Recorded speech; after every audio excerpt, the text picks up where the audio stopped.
Bila diterima begitu baik, ramai yang rasa tersentuh kan bila tengok mama, apa bapa semua sekali satu pentas. Aziva sebenarnya tidak menyangkakan begitu ramai suka Aziva punya performance malam tu.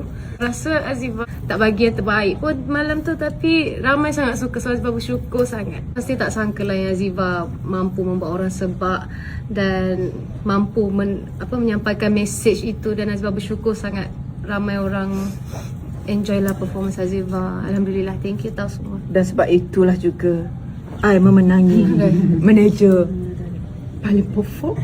Sebab saya memang perform. Dan juga sebenarnya terima kasihlah kepada semua, because why sebenarnya ramai.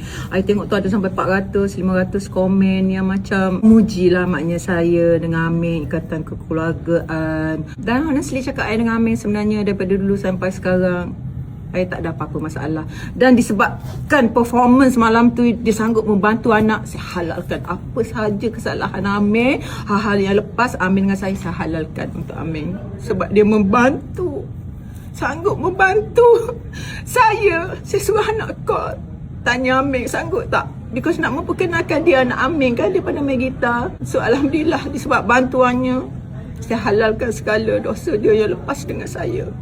Perkara yang lepas tu usah dikenang, orang cakap. Bukalah buku baru. Apa-apa pun dia bapak kepada anak saya.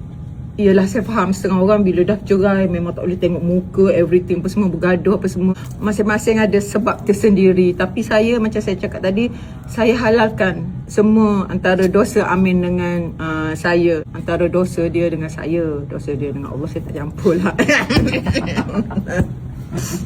Thank you Amin. Ramai saja tak suka Aziva dulu-dulu. Tapi sekarang Aziva tak ramai orang suka Aziva, so Aziva rasa terharu. Dan apa yang Aziva lalui dari kecil tu tak apalah. Aziva maafkan semua orang. Sebabkan Aziva rasa ujian yang Allah bagi dulu adalah untuk Aziva dapat apa yang Aziva dapat sekarang ni. So Alhamdulillah.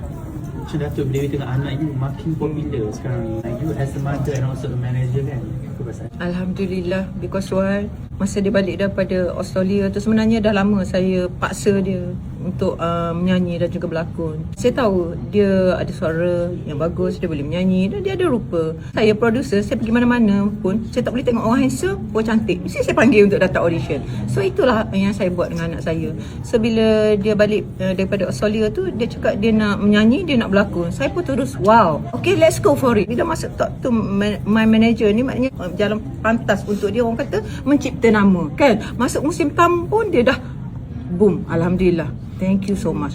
Syukur sangat-sangat. Macam Aziva cakap tadi, bangun pagi baca komen-komen. That's why lah permintaan saya lah kepada netizen kat luar sana tu, komen lah yang membina, yang elok-elok, puji apa semua.